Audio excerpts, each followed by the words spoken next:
할렐루야. 8월 22일 주일 예배를 하나님께 올려드리겠습니다. 다 함께 찬송가 446장 찬양하겠습니다.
함께 완전하신 나의 주 찬양하겠습니다.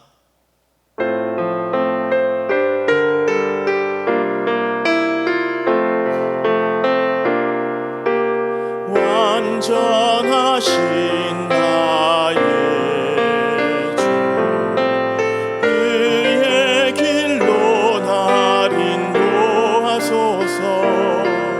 행하신 모든 일 주님의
다 함께 자리에서 일어나셔서 주기도문 찬양하겠습니다.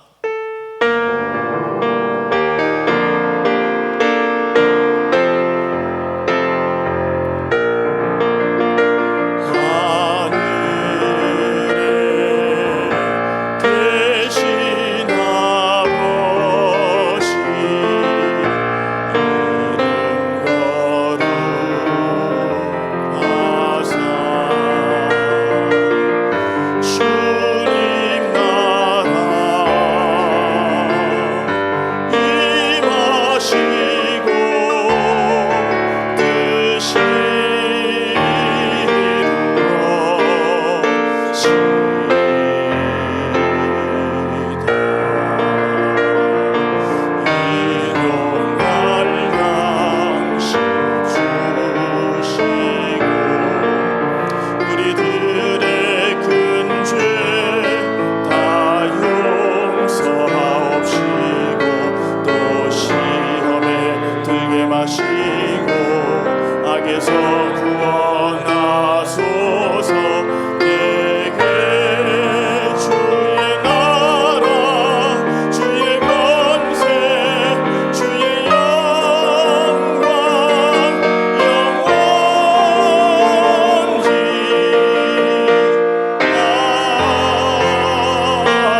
여호와를 찬송할지어다. 견고한 성에서 그의 놀라운 사랑을 내게 보이셨음이로다. 내가 놀라서 말하기를 주의 목전에서 끊어졌다 하였사오나 내가 주께 부르짖을 때에 주께서 나의 간구하는 소리를 들으셨나이다. 너희 모든 성도들아 여호와를 사랑하라. 여호와를 바라는 너희들아 강하고 담대하라. 아멘. 하나님 아버지 감사합니다. 수많은 재난과 재해 속에서도 저희들을 지켜보아여 주시고 하나님을 예배할 수 있는 복된 예배 자리로 저희들을 불러주시니 감사합니다. 주님 부름받고 이 자리에서 하나님을 예배하는 우리 성도들을 위하여 주님께서 이곳에 임재하여 주시고 우리 예배를 기뻐 받아 주시옵소서. 하나님을 예배하는 기쁨, 하나님과 함께하는 감격을 우리 모든 성도들이 마음껏 누릴 수 있도록 하나님 아버지 영광을 이 예배 가운데 온전히 나타내 주시옵소서. 예수님 이름으로 기도합니다. 아멘. 전능하사 천지를 만드신 하나님 아버지를 내가 믿사오며 그 외아들 우리 주 예수 그리스도를 믿사오니 이는 성령으로 잉태하사 동정녀 마리아에게 나시고 본디오 빌라도에게 고난을 받으사 십자가에 못 박혀 죽으시고 장사한 지 사흘 만에 죽은 자 가운데서 다시 살아나시며 하늘에 오르사 전능하신 하나님 우편에 앉아 계시다가 저리로서 산자와 죽은 자를 심판하러 오시리라. 성령을 믿사오며 거룩한 공회와 성도가 서로 교통하는 것과 죄를 사하여 주시는 것과 몸이 다시 사는 것과 영원히 사는 것을 믿사옵나이다. 아멘. 자리에 앉으시기 바랍니다. 452장 함께 찬양 드리겠습니다.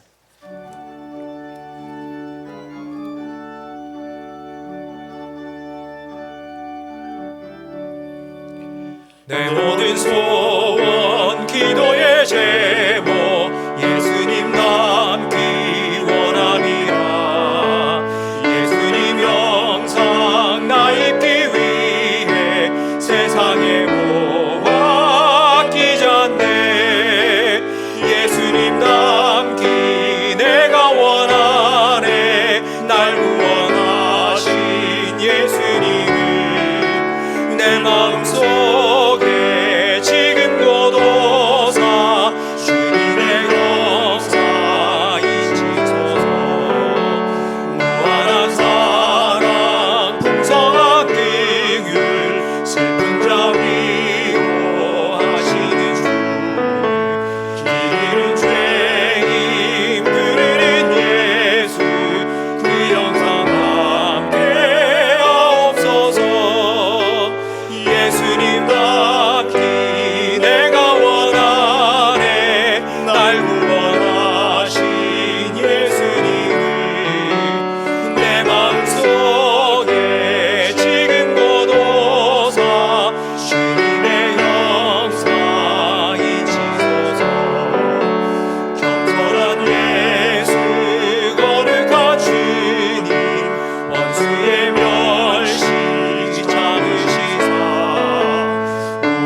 마음을 아파야 함께 기도하실 때에 지난 한 주간 우리의 삶을 돌아보며 회개 기도를 드리겠습니다. 내가 주인 되어 살아온 한 주간 우리의 삶의 모습 하나님 앞에 온전히 내려놓고 예배를 통하여 다시 하나님께서 내 마음의 보좌에 자정하셔서 우리의 왕이 되시고 주가 되시고 하나님의 말씀으로 우리를 온전히 다스려 주시고 다음 한 주간도 하나님의 자녀, 하나님 백성답게 살아갈 수 있도록 우리에게 새롭게 하시는 은혜를 허락하여 달라고 우리 자신과 예배를 위하여 동성으로 기도하겠습니다. 하나님 아버지 감사합니다. 한 주간 우리의 삶을 지켜보아 주시고 건강한 모습으로 그리고 큰 죄악에 빠지지 아니하고 하나님을 기억하며 다시 하나님 아버지 앞에 나와 예배할 수 있도록 은혜 베풀어 주시니 감사합니다. 한 주간도 주님 뜻대로 살겠다고 다짐하며 시작했지만 돌아보면 내가 주인 되어 살아왔던 내 삶의 모습들이 너무나도 많이 있습니다. 주님 불러주셨기 때문에 우리가 있는 모습 그대로 이 자리에 있습니다. 그러나 주님 십자가의 보혈로 저희를 정결하게 깨끗하게 씻어 주시옵소서. 그리하여서 우리가 드리는 이 예배가 하나님 받으시기에 합당한 거룩한 예배 산 제물이 온전히 되기를 간절히 바랍니다. 하나님 예배를 통하여 예배하는 우리 모든 성도들의 심령 속에 주님께서 찾아와 좌정하여 주시고 주님의 말씀으로 주님의 은혜로 우리 모든 성도들의 삶을 온전히 다스려 주시옵소서. 하나님 백성답게 하나님 자녀답게 한 주간 살아갈 수 있도록 새롭게 하시는 은혜를 우리 모든 성도들에게 허락하여 주시옵소서. 예배를 방해하는 악한 세력이 틈타지 못하도록 성령으로 지켜주시고 성령님 우리 마음을 온전히 주장하시고 하나님 우리를 위하여 예배하신 풍성한 은혜 가운데 인도하여 주시옵소서. 그 깊은 은혜 가운데 잠기게 해 주시옵소서. 예수님 이름으로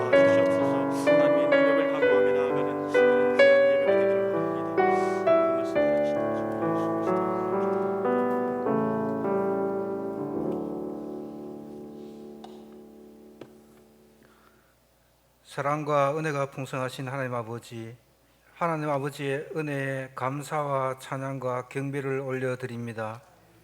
무더위가 그제 같았는데 벌써 아침 저녁으로 선선함을 느끼는 8월 넷째 주일을 맞이하여 모든 성도님들이 은혜를 받기 위해 주님 전에 나왔사오니 이 시간 주님의 임재를 경험하며 복된 주일이 되게 인도하여 주시옵소서. 코로나19의 어려운 여건 속에서도 우리를 지켜주시고 보호해 주시니 감사와 찬양을 올려드립니다. 오늘 예배를 통하여 우리의 심령을 새롭게 하시고 우리들의 한 주간 삶 속에 풍성한 은혜로 채워지도록 성령님 인도하여 주시옵소서. 사랑의 하나님 아버지, 한 주간 세상을 살면서 주님이 나보다 남을 더 섬기고 사랑하나 하셨는데 우리는 그렇게 살지 못했음을 고백합니다. 하나님의 백성으로 택함을 받은 자로서 지역사회에 선한 영향력을 미치며 살아야 하는데 그렇지 못했음을 고백하오니 주님 십자가의 보혈로 새롭게 거듭나게 인도하여 주시옵소서. 저들의 삶이 주님의 십자가를 드러내는 아름다운 말과 행실로 다시 새롭게 거듭나서 하나님의 영광을 나타내게 인도하여 주시옵소서. 하나님께서 우리에게 베푸신 구원의 은혜를 회복시켜 주시옵소서. 우리에게 말씀을 주셔서 우리의 죄가 기억나게 하실 때 제가 먼저 철저히 회개하고 행실을 바르게 함으로 내가 변화되고 내 가정이 변화되고 나아가 한국 교회와 한국 사회가 거룩함과 정의가 바로 서게 하여 주시옵소서. 그리하여 하나님의 통치를 경험하는 우리 모두가 되게 하여 주시옵소서.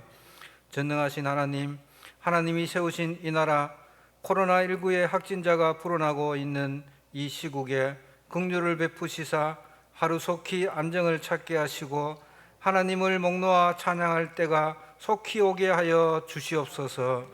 대내외적으로 어려운 가운데 국정을 책임지는 위정자들에게 하나님 함께 하셔서 솔로몬의 지혜로 이 나라를 잘 이끌어가게 하여 주시옵소서.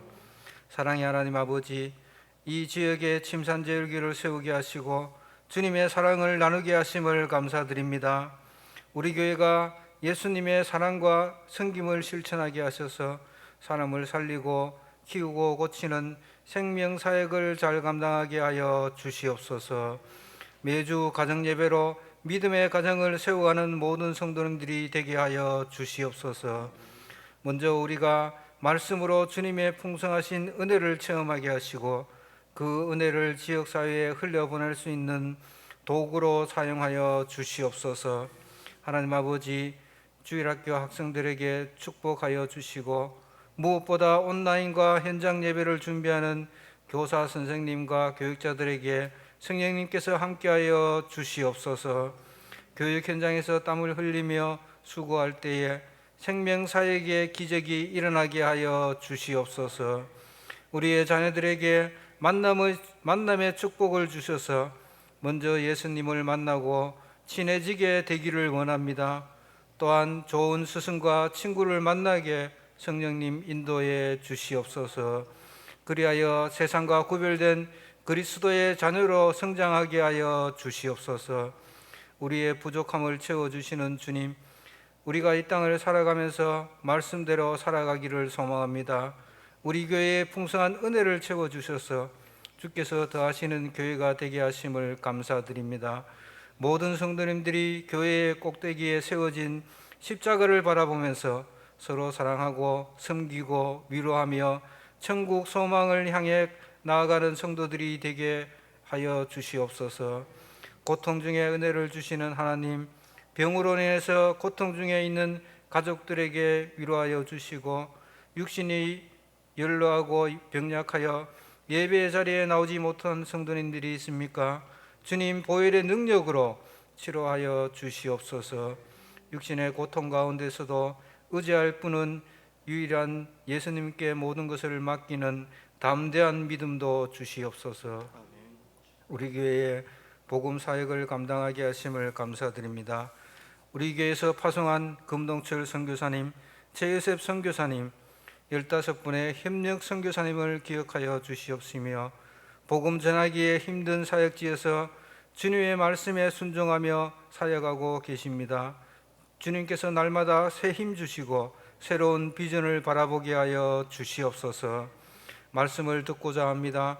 말씀을 선포하시는 지웅대 담임 목사님, 영육간에 강건하게 하시고 지혜를 주시고 담대하게 하셔서 하늘의 신령한 말씀을 우리에게 선포하실 때에 우리의 마음이 변화를 받게 하시고 뜨거워지는 역사가 있게 하여 주시옵소서. 주님을 만나는 귀한 예배의 시간이 되기를 인도하여 주시옵소서. 한 주간 살아갈 때에 말과 삶을 통해 주님을 나타내는 우리 모두가 되게 하여 주시옵소서. 감사드리었고 죽기까지 우리를 사랑하시는 예수님 이름으로 간절히 기도드립니다. 아멘.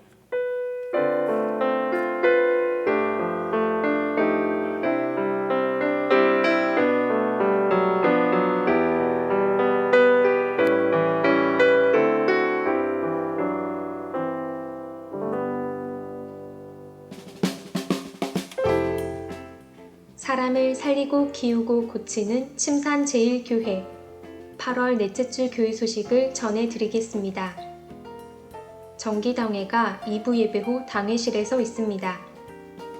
성경 필사를 마치신 분은 오늘까지 아레오바고홀로 제출해 주시기 바랍니다. 사회적 거리두기 연장에 따라 정부의 방역 지침을 준수하여 예배드립니다. 백신 접종자는 인원 파악에서 제외되므로 현장 예배에 자유롭게 참석하실 수 있습니다. 백신을 접종하신 분은 사무실로 알려주시기 바랍니다.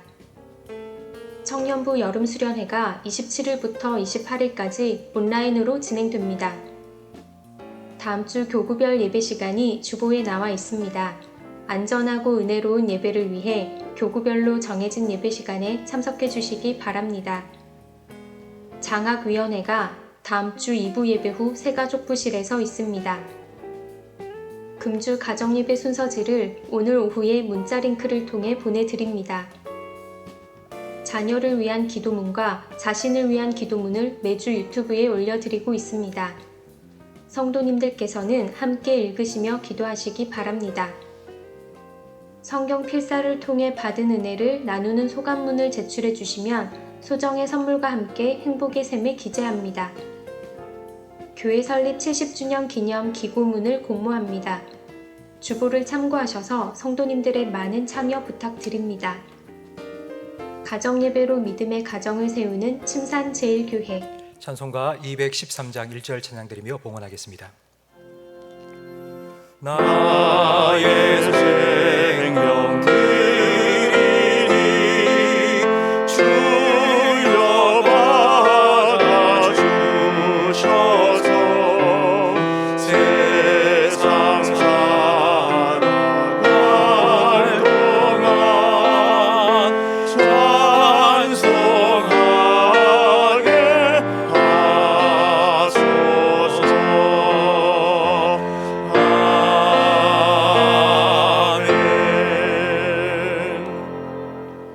하나님 아버지 감사합니다. 지난 한 주간도 늘 우리와 함께하여 주시며 우리의 필요를 따라 영적인 은혜와 그리고 또 육적인 필요를 따라 우리의 삶의 양식을, 일용할 양식을 공급하여 주심을 감사합니다. 하나님 은혜에 감사하며 주님 앞에 나와 예배하며 예물을 올려드리오니 주님께서 기뻐 받아 주시옵소서.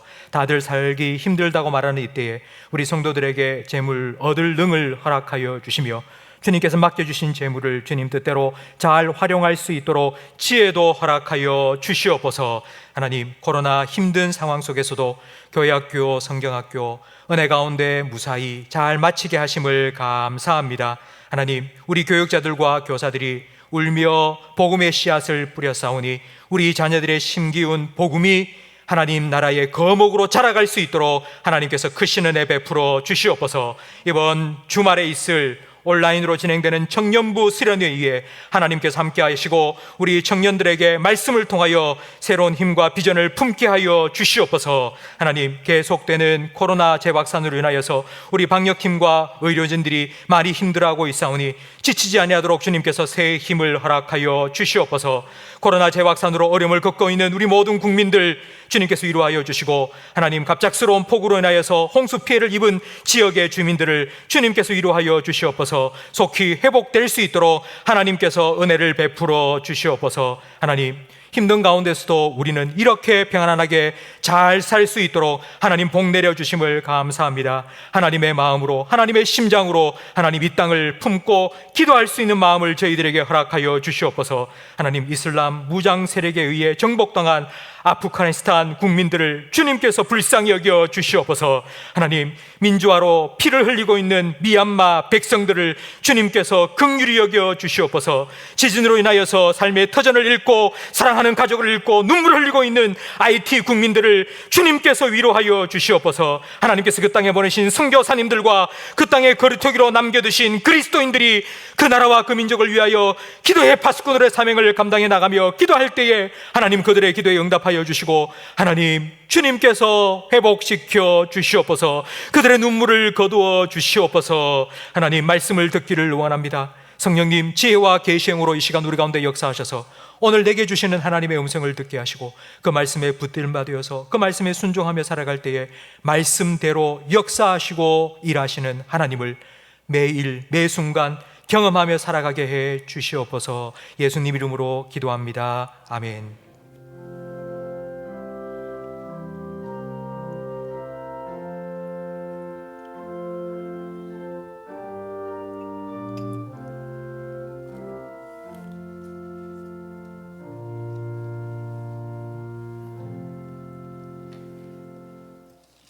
에베소서 5장 말씀입니다. 신약성경 315면입니다. 에베소서 5장 1절부터 14절까지 저와 성도님들 한 절씩 번갈아가며 읽겠습니다. 그러므로 사랑을 받는 자녀같이 너희는 하나님을 본받는 자가 되고 그리스도께서 너희를 사랑하신 것 같이 너희도 사랑 가운데서 행하라. 그는 우리를 위하여 자신을 버리사 향기로운 제물과 희생 제물로 하나님께 드리셨느니라.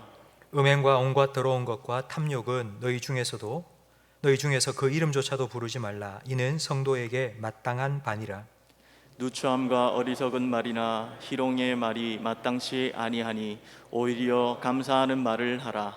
너희도 정녕 이것을 알거니와 음행하는 자나 더러운 자나 탐하는 자 곧 우상 숭배자는 다 그리스도와 하나님의 나라에서 기업을 얻지 못하리니 누구든지 헛된 말로 너희를 속이지 못하게 하라. 이로 말미암아 하나님의 진노가 불순종의 아들들에게 임하나니 그러므로 그들과 함께하는 자가 되지 말라. 너희가 전에는 어둠이더니 이제는 주 안에서 빛이라. 빛의 자녀들처럼 행하라. 빛의 열매는 모든 착함과 의로움과 진실함에 있느니라. 주를 기쁘시게 할 것이 무엇인가 시험하여 보라. 너희는 열매 없는 어두움의 일에 참여하지 말고 도리어 책망하라. 그들이 은밀히 행하는 것들은 말하기도 부끄러운 것들이라. 그러나 책망을 받는 모든 것은 빛으로 말미암아 드러나나니 드러나는 것마다 빛이니라. 그러므로 이르시기를 잠자는 자여 깨어서 죽은 자들 가운데서 일어나라. 그리스도께서 너에게 비추이시리라 하셨느니라. 아멘. 우리 함께 찬양하고 말씀 듣겠습니다. 우리 서로를 축복하는 마음으로 손을 내밀고 평화, 하나님의 평강이 찬양하겠습니다. 평화 하나님의 평강이 당신의 삶에 넘쳐나기를. 평화 하나님의 평강이 당신의 삶에 가득하기를 축복합니다.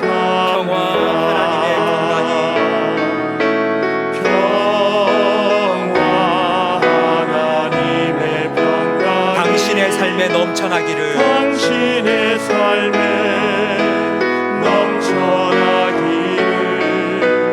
평화 하나님의 평강이 당신의 삶에 가득하기를 축복합니다. 아멘. 우리 좌우에 계신 분과 인사 나누겠습니다. 잘 오셨습니다. 은혜 많이 받으세요. 교회에서 유아 세례를 베풀 때에 우리 부모님이 아이를 안고 요 앞에 나와서 쭉 서는데요, 제가 유아 세례를 주다가 한 번씩 깜짝깜짝 놀랄 때가 있습니다. 어떻게 생후 몇 개월도 안 됐는 아이가 붕어빵인지, 판박이다, 그런 말이 딱 맞는 것 같습니다. 얼마나 정말 한 7개월, 8개월 된 아이가 딱 보기만 해도 누구 아들이다, 누구 딸이다 알 수 있을 정도로 정말 많이 닮았습니다. 부전자전이라는 말이 있습니다. 부전, 전자는 전한다, 이런 말입니다. 그러니까 부모가 전하고 그리고 아들도 전한다라는 뜻입니다. 무엇을 전한다는 걸까요? 이 부전자전이라는 말이 생길 그때에, 그 옛날에는 전혀 몰랐던 겁니다.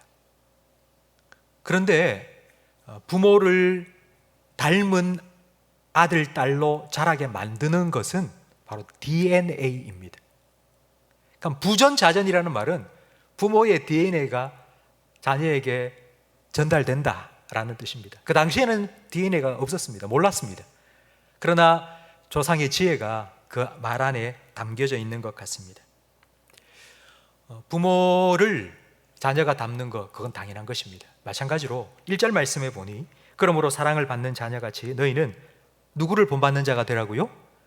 하나님을 본받는 자가 되라고 말씀하고 있습니다. 감히 우리가 어떻게 하나님을 본받을 수 있습니까? 여러분, 우리는 하나님을 본받는 자가 되어야 합니다. 왜냐하면 우리는 거듭나서 하나님을 아버지라 부르는 하나님 자녀이기 때문입니다. 자녀는 부모를 닮아야 됩니다. 그건 당연한 것입니다. 그런데 하나님을 본받고 싶은데요, 하나님이 어떤 분인지 알아야지 본받을 거 아닙니까? 하나님을 볼 수도 없는데 우리가 하나님을 어떻게 본받을 수 있습니까? 라고 생각하실 수 있습니다. 그래서 하나님께서는 하나님을 본받을 수 있도록 아주 구체적이고 실제적인 본보기를 우리에게 보여주셨습니다. 그게 누군가 하니 바로 예수님입니다. 하나님께서는 예수님을 우리의 본보기로 보내주셨습니다. 로마서 8장 29절 말씀을 함께 화면을 보면서 읽겠습니다. 하나님이 미리 아신 자들을 또한 그 아들의 형상을 본받게 하기 위하여 미리 정하셨으니 이는 그로 많은 형제 중에서 맏아들이 되게 하려 하심이니라. 아멘. 하나님과 똑같은 DNA를 가지신 하나님 아들 예수님을 맏아들로 우리에게 보내어 주셨는데요, 왜냐하니 예수님을 맏형으로 삼고 그 예수님의 동생인 우리들이 예수님을 본받으면서 하나님 아버지를 닮아갈 수 있도록 우리에게 보내어 주신 것입니다. 예수님을 통해서 하나님께서 본받게 하신 그 하나님의 첫 번째 DNA가 2절 말씀에 나옵니다. 우리 2절 말씀도 같이 읽어보겠습니다. 그리스도께서 너희를 사랑하신 것 같이 너희도 사랑 가운데서 행하라. 그는 우리를 위하여 자신을 버리사 향기로운 제물과 희생 제물로 하나님께 드리셨느니라. 아멘. 성경은 하나님의 자소서입니다. 자기 소개서. 그러니까 성경을 읽으면 하나님이 어떤 분인지 우리가 알 수 있습니다. 성경에는 하나님에 대한 설명이 많이 나옵니다. 신실하신 하나님, 영원하신 하나님, 전능하신 하나님. 그런데 이런 하나님에 대한 설명은 하나님의 전부가 아니라 하나님의 한 부분에 대한 설명입니다. 어떤 사람을 보고 그 사람이 키가 크다, 그 사람의 전부가 아니라 그 사람의 키에 대해서 말한 겁니다. 그 사람의 코가 오똑하다, 그 사람의 코 한 부분만 말한 겁니다. 그러니까 하나님이 신실하시다, 하나님이 영원하시다, 하나님은 전능하시다, 그건 하나님의 한 부분입니다. 그런데 성경에서 하나님 이꼴 이거다 라고 말씀하신 게 있습니다. 하나님은 이거다 라고 말한, 여기에 뭐가 들어가야 될까요? 하나님은 그렇습니다. 하나님은 사랑이다. 하나님 이꼴 사랑이라고 성경은 분명히 말씀하고 있습니다. 그러므로 하나님의 자녀가 된 우리가 하나님을 닮아간다면 제일 먼저 우리 삶에 나타나야 될 것은 바로 하나님의 사랑을 닮아가는 것. 그것이 첫 번째 하나님의 DNA입니다. 이것을 우리에게 가장 잘 보여주는 성경 말씀이 요한 1서 4장 7절 말씀인데요. 제가 읽어드리겠습니다. 사랑은 하나님께 속한 것이니 사랑하는 자마다 하나님으로부터 나서 하나님을 알고 사랑하지 아니하는 자는 하나님을 알지 못하나니 이는 하나님은 사랑이심이니라. 하나님은 사랑이시기 때문에 그 하나님의 사랑으로 서로 사랑하지 않는 사람은 하나님을 모르는 자라고 말씀하고 있습니다. 그렇다면 이 하나님의 사랑을 본받아서 그렇게 사랑할 수 있도록 우리에게 사랑이 무엇인지를 보여주신 분이 바로 예수님입니다. 그 예수님의 사랑이 십자가에서 가장 잘 드러났습니다. 2절 말씀에 보면 예수님께서는 우리를 위하여서 자기를 버리셨다고, 자기를 희생 제물로 우리를 위하여서 버리셨다고 말씀하고 있습니다. 여러분, 제가 하는 말을 잘 들어보십시오. 하나님께서 우리를 사랑하사 우리를 위해 자기 아들을 주신 것과 예수님께서 우리를 사랑하사 우리를 위해 자기 생명을 주신 것은 같은 사랑입니다. 그러니까 하나님의 사랑이 무엇인지를 예수님을 통해서, 십자가를 통해서 우리에게 가장 분명하게 보여주신 것입니다. 그 사랑은 주는 것입니다. 사랑은 원래 주는 것입니다. 사랑은 내리사랑입니다. 치사랑 먼저 내리사랑이 있어야지 치사랑도 있는 법입니다. 사랑을 받아야지 사랑을 알 수 있고 사랑을 배울 수 있고 사랑할 줄 아는 사람으로 성장해 갑니다. 성도 여러분, 사랑하는 사람이, 사랑할 줄 아는 사람이 어른입니다. 사랑할 줄 아는 어른끼리 만나서 결혼해야지 문제가 생기지 않습니다. 그런데 사랑을 받으려고만 하는 어린 아이들이 만나서 함께 살다 보니 찢고 뽑고 문제가 생기는 것입니다. 아무리 나이가 많아도 여전히 어린 아이와 같은 사람들이 많이 있습니다. 몇 주 전 제가 어린아이의 특징에 대해서 말씀드렸죠. 어린아이의 특징은 딱 한 가지입니다. 자기 중심적이라는 겁니다. 그걸 다른 말로 하면 이기적인 것입니다. 자기밖에 모르는 것입니다. 제가 어버이 주일이면 늘 여러분에게 읽어드리는 시가 있습니다. 김초혜 시인이 쓴 어머니라는 시입니다. 한 몸이었다. 서로 갈려 다른 몸 되었는데 주고 아프게 받고 모자라게 나뉘일 줄 어이 알았으리. 쓴 것만 알아 쓴 줄 모르는 어머니, 단 것만 익혀 단 줄 모르는 자식. 받고 받다 보니 받는 게 당연해진 겁니다. 그래서 늘 달라고만 하는 어린아이로 살아가는 사람이 있습니다. 사랑은 주는 건데, 근데 자꾸 가지려고 합니다. 사랑은 나누는 거고 베푸는 건데 자꾸 더 받으려고만 합니다.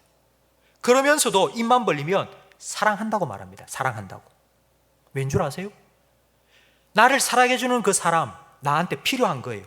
나한테 잘해주니까. 그래서 그 사람이 떠나가지 않도록 하기 위해서 자꾸 그 사람을 내 옆에 붙잡아 주도록, 나도 입을 열면은 나도 너 사랑하는데, 나도 너 사랑하는데 계속 사랑한다고 말하는 겁니다. 여러분, 그건 사랑이 아닙니다. 그건 속박이지. 이런 가짜 사랑이 점점 많아지다 보니 진짜 사랑을 구별하기 위해서 사랑이라는 말 앞에 수식어가 붙기 시작했습니다. 그 수식어가 뭔고 하니 희생적인 사랑. 원래 사랑은 희생적인 겁니다. 주는 겁니다. 희생적이라는 말이 붙을 필요가 없습니다. 그런데 지금 이 시대에는 희생적이라는 사랑, 희생적이라는 말이 붙어야 말이 되는 그런 시대가 된 것입니다. 여러분, 희생적인 사랑이라는 건 이런 겁니다. 다른 사람을 위해서 나를 희생하는 겁니다. 근데 그 희생적인 사랑의 반대가 되는 말은 이기적인 사랑입니다.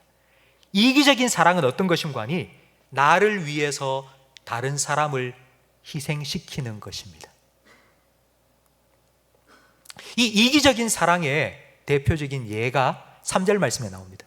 3절 말씀에 보면 음행과 온갖 더러운 것과 탐욕은 너희 중에서 그 이름조차도 부르지 말라고 말씀하고 있습니다. 음행, 더러운 것, 그리고 탐욕, 세 가지인데요. 음행이라는 말은 결혼 밖에서 행해지는 모든 성적인 행위입니다. 우리는 동성애 반대합니다. 동성애는 하나님 말씀에 위배되는 거다 하고 얼마나 반대를 많이 합니까? 근데 여러분, 동성애를 반대하는 것만큼 음행도 반대해야 됩니다.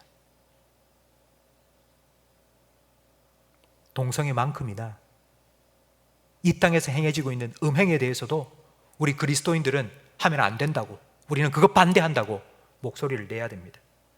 두 번째, 온갖 더러운 것은 음행에 이르기까지 모든 대화와 하는 행동들을 의미합니다. 그리고 세 번째, 탐욕이라는 것은 음행과 더러운 것을 생각하고 계획하는 마음, 다른 말로 하면 음욕, 정욕입니다. 이 세 가지는 아주 밀접하게 연결이 되어 있습니다. 시편 1편 1절 말씀에 보면 사람이 죄를 짓는 단계가 나와 있습니다. 악인의 꾀, 죄인의 길, 그리고 오만한 자의 자리. 꾀는요, 생각을 하는 겁니다. 같이 앉아서 이런저런 대화를 나누면서 생각을 하다가 악인과 함께 그 길을 걸어가는 거예요. 같이 가서 그리고 그 자리에 털퍼덕 앉아서 죄를 짓는 겁니다. 마찬가지로 3절에 나오는 이 세 가지, 음욕, 생각을 하다가 더러운 것으로 점점 번지고 결국은 음행하는 자리에 이르게 됩니다. 그렇기 때문에 이런 것들은 이름이라도 부르지 말라고 말씀하고 있습니다. 입에도 담지 말라고. 성도 여러분, 여러분 직장 생활 하시면서 직장에서 점심 식사를 하고 난 후에 같은 동료들과 함께 앉아서 커피 한 잔 놔두고 마시면서 이런저런 얘기를 하지 않습니까? 그런데 교회를 안 다니는 동료들 중에는요, 성적인 농담, 음담 패설을 막 입에 달고 있는 사람들도 많이 있습니다. 여러분, 그런 말 듣지 마십시오. 그거 재밌다고 들으면서 히덕거리지 마십시오. 직원들 중에 다른 이성 직원들 몸매를 평가하면서 히덕거리는 그 자리에도 함께 있지 마세요. 그건 그리스도인으로서 마땅치 않은 일입니다. 그건 그리스도인답지 않은 일입니다. 여러분, 정욕과 음욕에 대해서 왜 이토록 철저하고 단호하게 성경은 우리에게 말씀하고 있을까요? 그 이유가 5절에 나와 있습니다. 그럼 5절 말씀을 함께 읽겠습니다. 너희도 정녕 이것을 알거니와 음행하는 자나 더러운 자나 탐하는 자 곧 우상 숭배자는 다 그리스도와 하나님의 나라에서 기업을 얻지 못하리니. 하나님의 나라는 하나님의 다스림을 받는 곳입니다. 하나님 백성은 하나님 다스림을 받는 사람입니다. 그런데 음행을 행하는 사람은 하나님의 다스림을 받는 게 아니라 자기의 음욕에 다스림을 받는 사람입니다. 그렇기 때문에 그 사람은 하나님 백성이 아니라는 것입니다. 특별히 탐하는 자, 곧 우상 숭배자라고 말하고 있습니다. 왜 탐욕을 가지고 정욕을 가진 사람이 우상 숭배자일까요? 자기의 정욕과 자기의 탐욕을 위해서 살아가기 때문입니다. 그러니까 우상 숭배자가 된 이유는 누구가 우상인 거 아니? 바로 자기 자신입니다. 자기 자신이 우상이 되어 자기의 정욕을 채우기 위해서 다른 사람을 희생 제물로 삼는 겁니다. 여러분, 이거는 예수님의 사랑과 정반대입니다. 예수님은 우리를 위해서 자기를 버리셨습니다. 그런데 정욕에 빠져 사는 사람, 자기의 욕심을 채우기 위해 사는 사람은 나의 욕심을 채우기 위해서 다른 사람을 희생 제물로 삼습니다.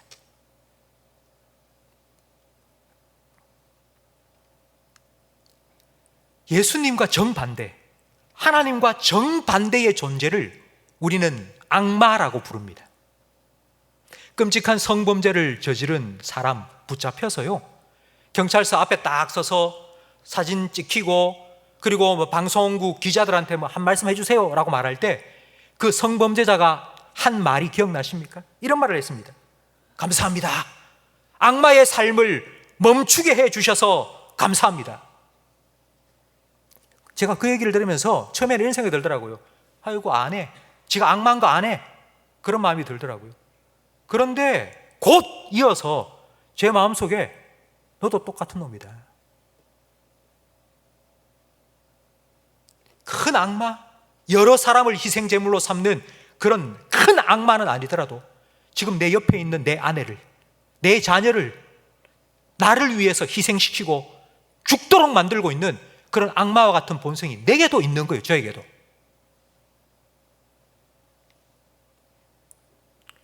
예수님께서는 누구든지 나를 따라오려거든 하시면서 한 가지 조건을 우리에게 제시하셨습니다.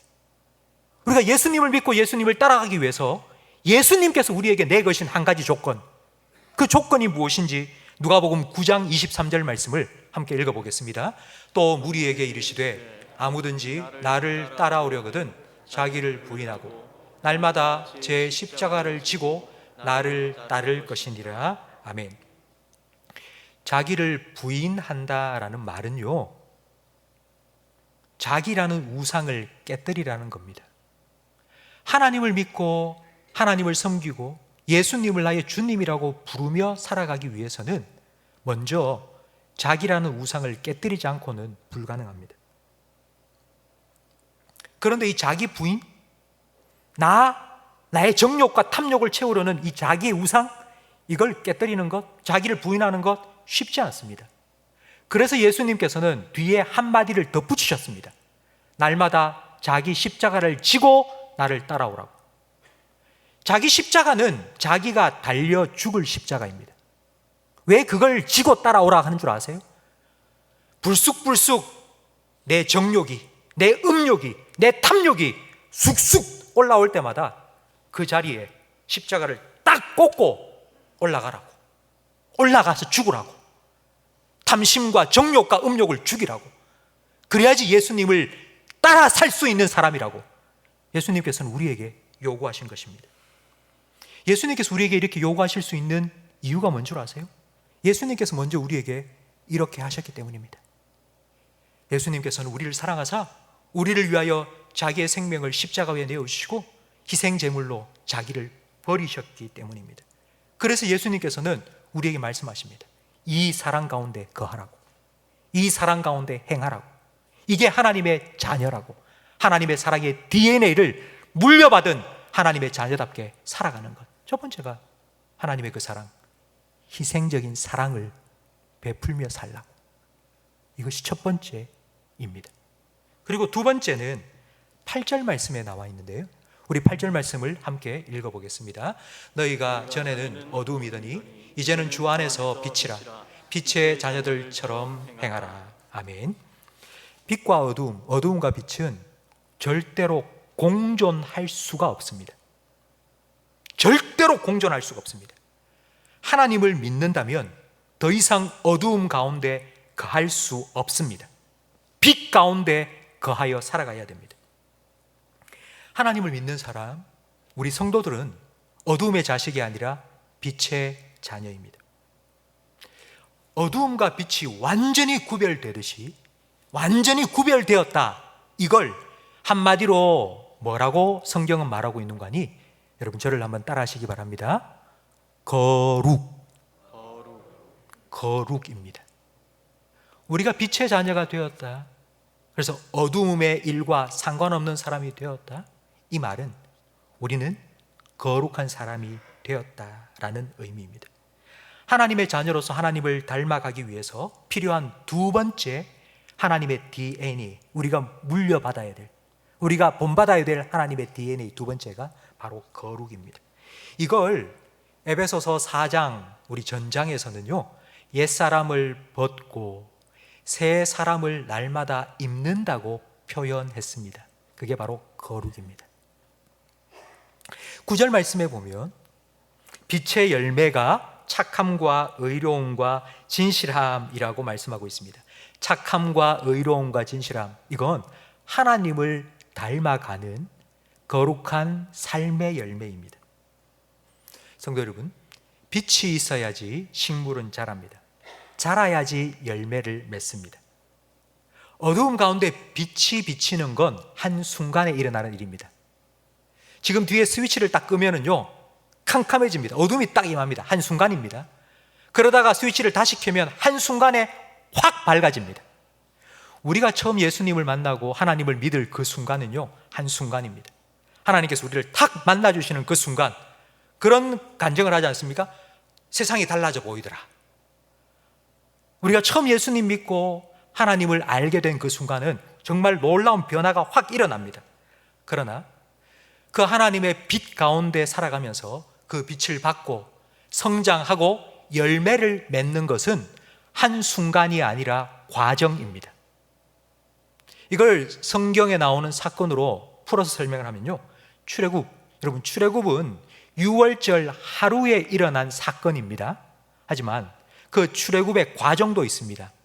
40년 동안 광야 생활을 한 것도 출애굽의 과정입니다. 구원은 한순간이지만 그러나 우리가 하나님을 닮아가는 과정은 우리 인생 전체적으로 전체에 일어나는 과정입니다. 여러분, 이런 과정 속에 살아가면서 우리에게는 갈등이 있습니다. 아, 이게 진짜 하나님이 원하시는 건가? 이게 거룩한 삶인가? 이렇게 할까 저렇게 할까? 긴가민가? 알쏭달쏭? 애매모호? 어떻게 살아야 되지? 이런 갈등이 우리에게 생길 때에 그 갈등을 한 방에 정리해 줄 수 있는 정말 좋은 질문이 있습니다. 거룩한 삶을 살기 위해서 너무나도 중요한 질문, 그게 바로 10절 말씀에 나옵니다. 그럼 10절 말씀을 성경을 보면서 함께 읽겠습니다. 주를 기쁘시게 할 것이 무엇인가 시험하여 보라. 지금 내가 하려고 하는 이 일이 주님을 기쁘시게 하는 일인가? 나를 기쁘게 하기 위해서 하는 게 아니고 진짜 이게 주님을 기쁘시게 하는 일인가? 라는 질문. 여러분, 이 질문 하나로 모든 것이 정리되어 버립니다. 여러분, 좀 더 쉽게 제가 풀어서 설명을 해드리겠습니다. 여러분, 빛 가운데 거하면서 주님을 기쁘시게 하는가라고 물어보는 것은 이런 겁니다. 백주대낮에 내가 이 일을 해도 나 안 부끄럽나? 이런 의미입니다. 사람들이 다 다니는 도로 한복판에서 내가 지금 이 일을 하고 있어도 나 부끄러울 것 없다. 빛이신 하나님께서 지금 나를 지켜보고 계신데 그 하나님 앞에서 내가 이렇게 살아가도 나 부끄러울 것 없다. 여러분, 이게 주를 기쁘시게 하는가라는 질문입니다. 만약 그렇지 않다면 내가 이 일을 하고 난 다음에 범죄한 아담과 하와가 하나님을 피해 나무 그늘에 숨었던 것처럼 우리는 하나님 보실까? 숨어야 될 겁니다. 여러분, 거룩한 삶을 산다? 우리는 너무너무 영적으로 너무너무 크게 생각을 합니다. 그러나 그렇지 않습니다. 거룩한 삶을 산다? 정말 쉽고 간단합니다. 딱 한 가지만 물어보면 됩니다. 이게 정말 주님의 기쁨을 위한 것인가? 주님이 기뻐하실까? 주님 보시는 앞에서 내가 이 일을 할 수 있을까? 여러분, 그거 하나만 물어보면 거룩한 삶을 살 수 있습니다. 우리는 빛의 자녀로 이 주님의 거룩하심을 본받아 살도록 부름을 받았습니다. 그리고 여기서 끝나는 것이 아니라 에베소서 5장 11절 말씀에 빛으로서의 사명도 우리에게 맡겨주셨는데, 우리 11절 말씀을 화면을 보면서 함께 읽어보겠습니다. 너희는 열매 없는 어두움의 일에 참여하지 말고 도리어 책망하라. 참여하지 마라. 함께 하지도 마라. 그런 일 입에도 담지 말고 같이 다니지 마라. 그걸로 끝내는 게 아니라 도리어 책망하랍니다. 책망. 책망하다라는 원래의 뜻은 드러내다, 폭로하다라는 의미입니다. 어두움 속에 빛을 비추는 것, 그래서 그 어두움의 일을 드러내고 폭로하는 것이 바로 빛의 자녀가 해야 될 사명입니다. 이 사명을 13절 말씀은 우리에게 잘 보여주고 있는데요. 그러나 책망을 받는 모든 것은 빛으로 말미암아 드러나나니 드러나는 것마다 빛이니라. 여러분, 이 말씀이 무슨 의미인지 제가 한 가지 이야기를 들려드리겠습니다. 여러분이 다 알고 계실 건데요. 한 사람이 길을 가고 있습니다. 산길을 가고 있는데 날이 어두워져서 하룻밤 잘 곳을 찾다 보니 동굴이 있었습니다. 그래서 그 동굴 속에 들어가서 이제 눈을 붙입니다. 자다가 목이 너무 말라서 깼습니다. 더듬더듬 거려보니 바가지에 물이 담겨 있는 게 툭툭 느껴지는 거예요. 그래서 그 바가지를 들고 꿀꿀꿀 마셨습니다. 아, 시원하다. 그리고는 다시 잠들었습니다. 아침 햇살이 동굴 속으로 쫙 비쳐서 하고는 깼습니다. 그리고 어젯밤에 자기가 시원하게 마신 그 바가지 물을 보니까 그게 바가지가 아니고 사람 해골이에요. 그 해골에 썩은 물이 그 안에 담겨져 있었던 거예요. 그걸 보자마자 빛이 비추어 들어와서 그걸 딱 보자마자 갑자기 구역질이 하기 시작한 겁니다. 여러분, 똑같은 물을 마셨습니다. 어두움 속에서 마실 때는 우와 시원하다 그리고 불컥불컥 마셨습니다. 빛이 딱 비쳐서 그걸 딱 보고 확인하고 나니까 구역질을 하고 있는 겁니다. 이게 바로 빛이 비친다는 의미입니다. 성도 여러분, 예수님께서는 이와 같은 일을 우리에게 행하셨습니다. 요한복음 1장 9절 말씀에 보면 참빛 곧 세상에 와서 각 사람에게 비추는 빛이 있었다고 말씀합니다. 예수님께서 우리에게 찾아오셔서 우리에게 빛을 비추어 주셨습니다. 그 전까지는 우리가 난 이거 너무 좋아, 난 이렇게 사니까 너무 행복해, 난 너무 기뻐, 난 너무 즐거워 그러면서 살아왔는데, 그런데 예수님의 빛이 비치고 나니까 갑자기 내가 이 일을 했다고? 내가 이렇게 살아왔다고? 그러면서 막 구역질이 나기 시작하는 겁니다. 안 되겠다, 이거 버려야지. 여러분, 이게 회심입니다. 이게 옛사람을 벗고 새 사람을 입는 것이고요, 이게 어두움의 자식이 빛의 자녀로 거듭난 것입니다. 그런 우리에게 예수님이 비추어진 것처럼 너희도 어두움을 비추라고, 세상에 빛이 되라고 주님께서는 사명을 맡겨주셨습니다. 그렇다면 우리가 어떻게 세상을 비추는 이 사명을 감당할 수 있을까요? 야, 너 그러지 마, 너 그러면 안 돼, 그렇게 책망하는 것, 너 그러지 마, 그러면 안 돼. 여러분, 이런 말 하다 보면 오히려 우리가 두들겨 맞습니다.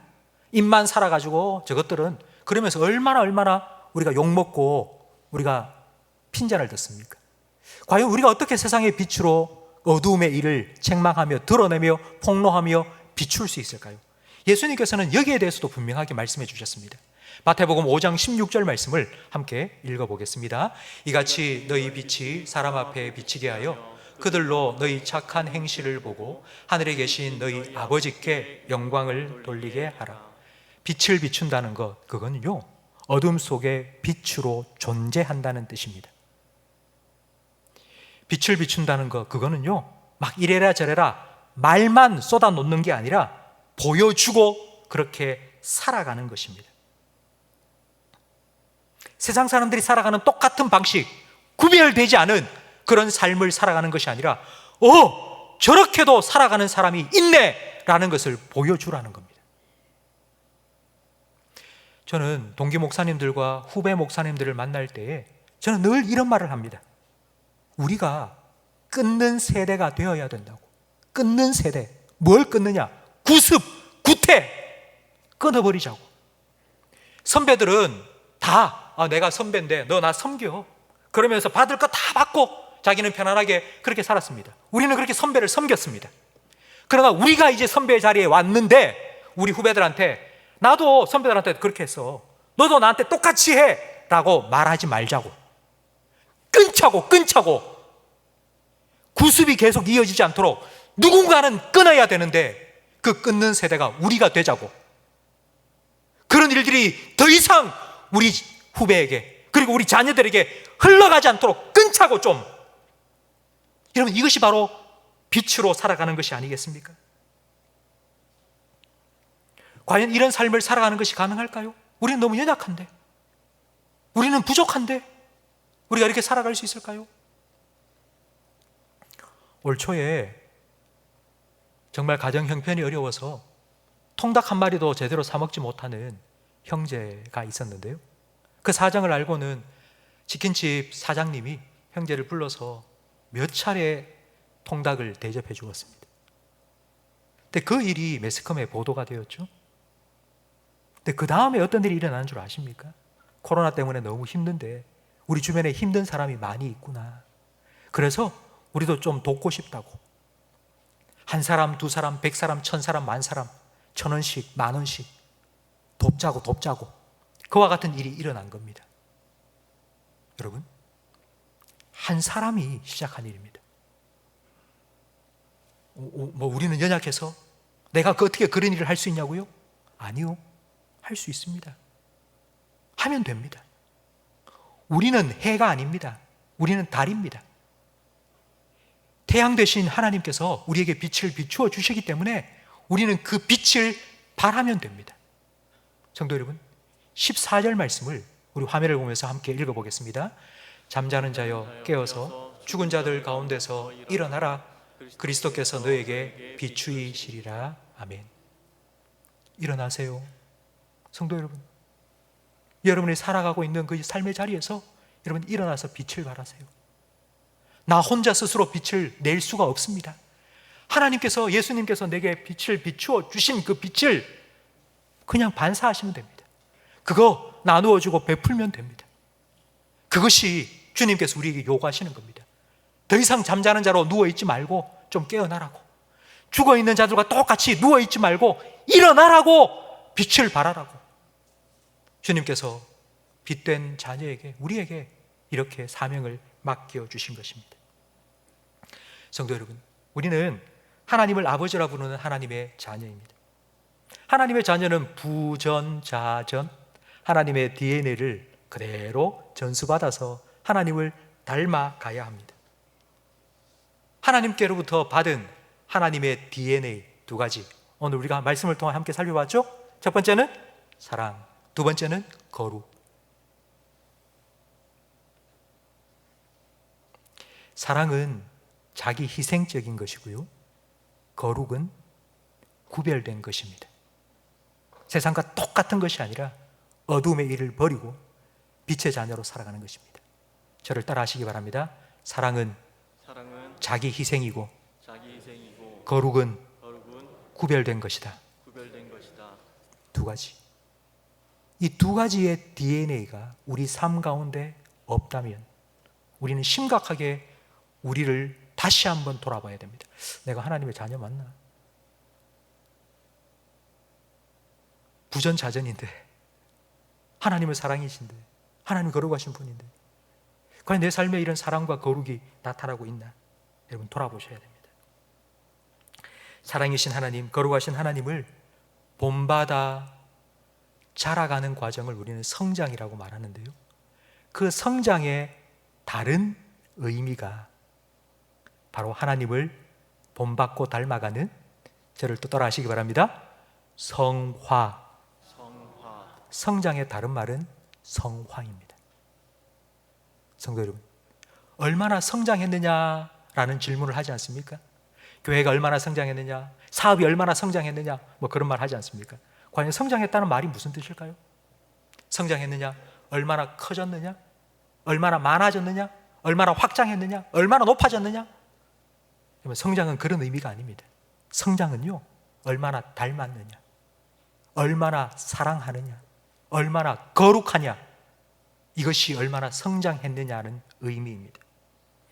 다음 달 9월 달은 우리 교회의 설립 70주년이 되는 날입니다. 70년 동안 우리 교회가 얼마나 성장했습니까? 처음 시작할 때에 우리 성도님들, 우리 개척하신 성도님들, 70년 전에 처음 우리 교회 시작하신 성도님들 제가 얘기를 들으면요, 정말 축축한, 비가 오면은 질퍽질퍽한 그 맨땅에 가마니를 깔고요, 그 위에 앉아서 천막 쳐놓고 그렇게 예배를 드린 게 우리 교회 처음 시작이었습니다. 근데 70년 만에 얼마나 크고 넓은 교회 하나님께서 우리에게 주셨습니까? 얼마나 크게 성장을 했습니까? 이제 또 70년 우리가 얼마나 더 성장해야 되겠습니까? 네, 여러분, 참된 성장은 얼마나 커졌나? 얼마나 많은가? 얼마나 넓은가? 그게 아니고요, 얼마나 닮았느냐? 얼마나 사랑하느냐? 얼마나 구별된 거룩한 삶을 사느냐입니다.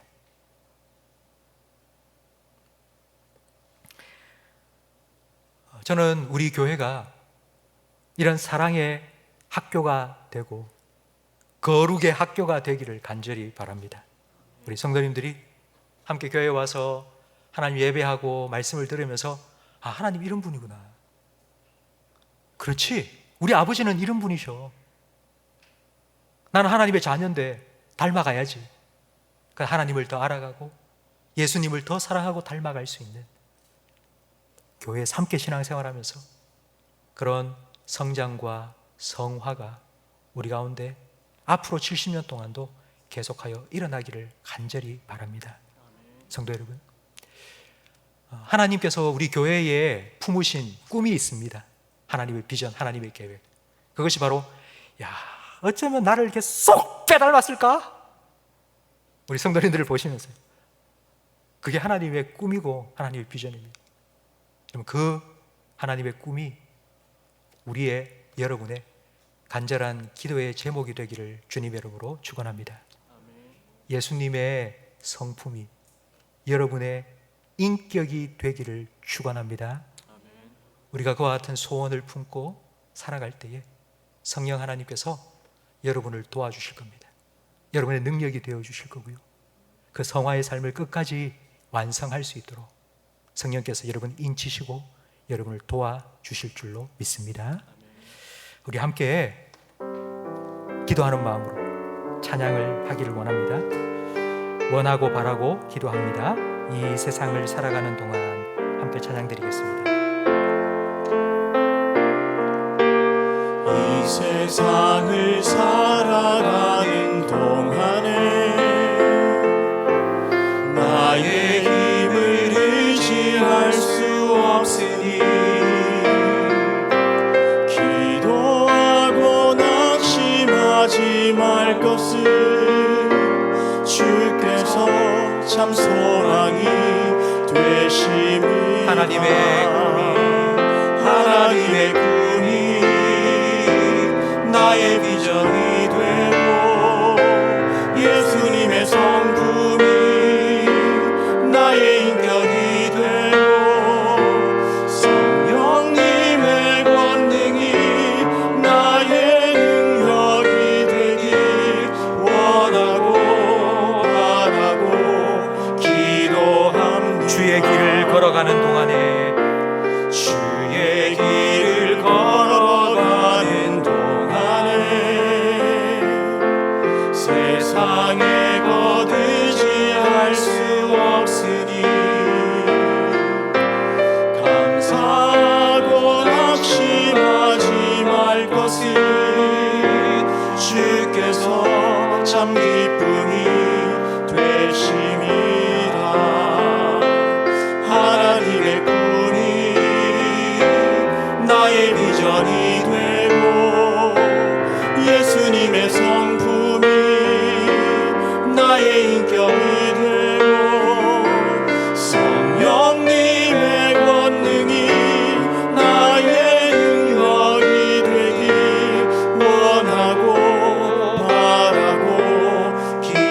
하나님의 꿈이 하나님의 꿈이 나의 비전이 되고 예수님의 성품이 나의 인격이 되고 성령님의 권능이 나의 능력이 되길 원하고 바라고 기도합니다.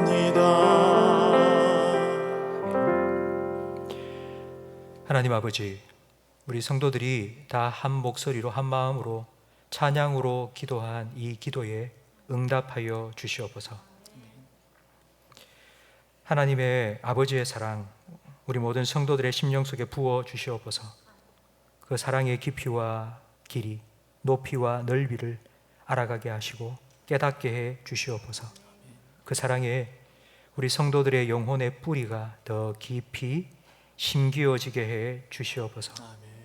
자기중심적인 이기적인 사랑으로 가득 찬 이 세상 속에서 하나님의 사랑, 참사랑, 그리스도의 자기 희생적인 그 사랑을 드러내고 보여줄 수 있는 우리들이 될 수 있도록 먼저 그 주님의 사랑으로 우리를 가득 채워주시고 그 사랑으로 우리를 변화시켜 주시옵소서. 하나님의 거룩하심을 닮아가게 해 주시옵소서. 어둠의 일을 버리고 옛사람을 벗어버릴 수 있도록 말씀의 빛을 우리 영혼 가운데 비춰 주시옵소서. 더 이상 어둠의 자식이 아니라 빛의 자녀로 살아가게 해주시고 주님의 기쁨으로 살아갈 수 있도록 은혜의 빛을 우리 모든 성도들의 심령 속에 비추어 주시옵소서. 하나님, 우리가 기도하고 우리가 결단하고 또 한 주간을 시작하겠지만 우리는 부족합니다. 우리는 연약합니다. 우리의 의지와 결심과 노력 너무나도 약합니다. 우리는 할 수 없사오니 성령님 우리를 도와주시옵소서. 아멘. 예수님의 성품을 닮아가는 그리스도인답게 변화시켜 주시옵소서. 아멘. 성화의 삶을 주님 만날 그날까지, 주님 다시 오실 그날까지, 주님 앞에 설 그날까지 끝까지 포기하지 아니하고 하나님 살아갈 수 있도록 성령으로 우리를 도와주시고 인도하여 주시옵소서. 아멘. 예수님 이름으로 축복하며 기도합니다. 아멘. 우리 구주 예수 그리스도의 은혜와 우리 아버지 하나님의 사랑과 성령 하나님의 내주, 인도, 위로, 교통, 충만 역사하심이 사랑이신 하나님 그리고 거룩하신 하나님 우리 아버지를 닮아가는 성화의 삶을 살아가기를 소망하며 다짐하는 모든 성도들 위해, 이들의 가정과 생업과 직장과 자녀들 위해, 우리 교회와 한국교회 위해, 우리나라와 민족 위해, 그리고 전 세계 곳곳에 저 복음 전하시는 선교사님들의 가정과 사역 위에 영원토록 함께 있을지어다. 아멘.